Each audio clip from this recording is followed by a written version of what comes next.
నిరుద్యోగులకు అందరికీ జేఎస్ పక్షాన అందరికీ నమస్కారాలు తెలియజేస్తూ మరి ఈరోజు ఇప్పుడు ప్రజెంట్ పరిస్థితుల్లో మరి TGPS Telangana public service commission మరి అప్లికేషన్ ఫీజులను ఏకంగా 400% అంటే 200 ఉన్నటువంటి ఫీజును 1000 రూపాయలకు పెంచడము ఇది దుర్మార్గము.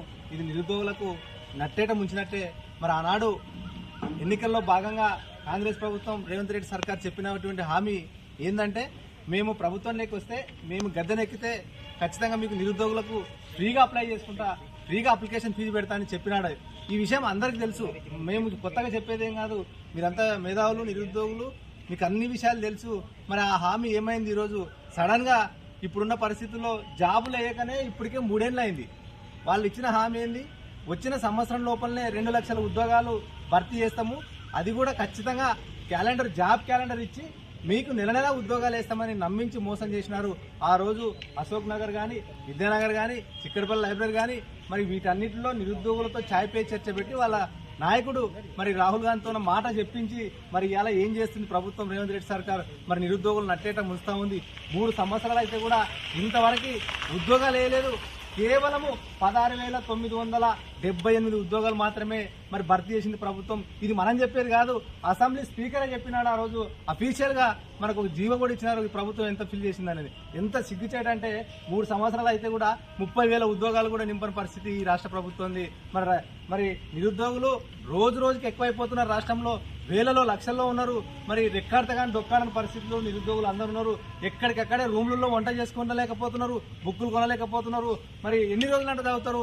మరి ఏజ్ మీద పడతా ఉంది, మీద సంపత్తి కూడా తగ్గిపోయే పరిస్థితి ఉంది. ఎందుకంటే ఏళ్ళకెళ్ళి వాళ్ళు ప్రిపేర్ అయితే కూడా ఇవాళ ప్రభుత్వము మరి ఇంతవరకు చెవి ఎచ్చకాకుండా ఇవాళ నిరుద్యోగులను మోసం చేసే పరిస్థితి ఉన్నది. మరి అందుకే అది కాకుండా మళ్ళీ ఇప్పుడు అప్లికేషన్ ఫీజులను కూడా పెంచడం అంటే ఎంత దౌర్భాగ్యమైనటువంటి పరిస్థితి ఏర్పడుతుందో మనం ఈ రాష్ట్రంలో చూస్తూ ఉన్నాం. మరి చూస్తున్నాము సడన్ గా మరి 200 పెట్టినటువంటి అప్లికేషన్ ఫీజుని ఇవాళ 1000 రూపాయలకు పెంచడం అంటే ఎంత బాధాకరము. మరి ఎన్ని అప్లికేషన్లు అప్లై చేయాలా?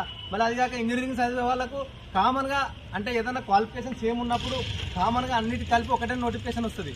దాంట్లో కేటగిరీ వైజ్ గా మనము సెలెక్షన్ ఉంటుంది. ఇప్పుడు అట్లా కాకుండా ప్రతి ఒక్క కేటగిరీ సపరేట్ పెట్టి ఇవాళ ఒకవేళ 5-6 అప్లికేషన్లు ఉంటే 5-6కి కూడా 5,000 పెట్టి అప్లై చేయాల్సిన పరిస్థితి ఏర్పడింది. మరి ఇవన్నీ నిరుద్యోగులు గమనించాలి. ఈ ప్రభుత్వం ఎటుపోతుంది?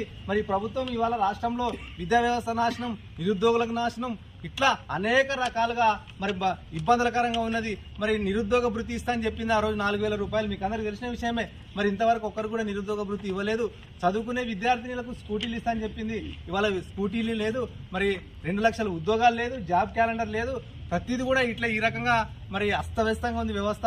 అందుకోసమనే ఈ పెంచినటువంటి అప్లికేషన్ ఫీజులు ఏవైతే ఉన్నాయో ఈ టీజీపీఎస్ తక్షణమే దీన్ని వెనక్కి తీసుకొని కేవలం 200 రూపాయలు మాత్రమే మరి పెట్టి అప్లై చేసుకోవాలి. లేకుండా అది కాక ఒకవేళ ఇంకా మరి ప్రభుత్వానికి, కాంగ్రెస్ ప్రభుత్వం చిత్తశుద్ధి ఉంటే వాళ్ళు ఇచ్చిన హామీ ప్రకారం ఫ్రీగానే అప్లై చేసుకోవాలని ఈ సందర్భంగా తెలియజేస్తా ఉన్నాం. తక్షణమే పెంచినటువంటి ఫీజులను తగ్గించాలి.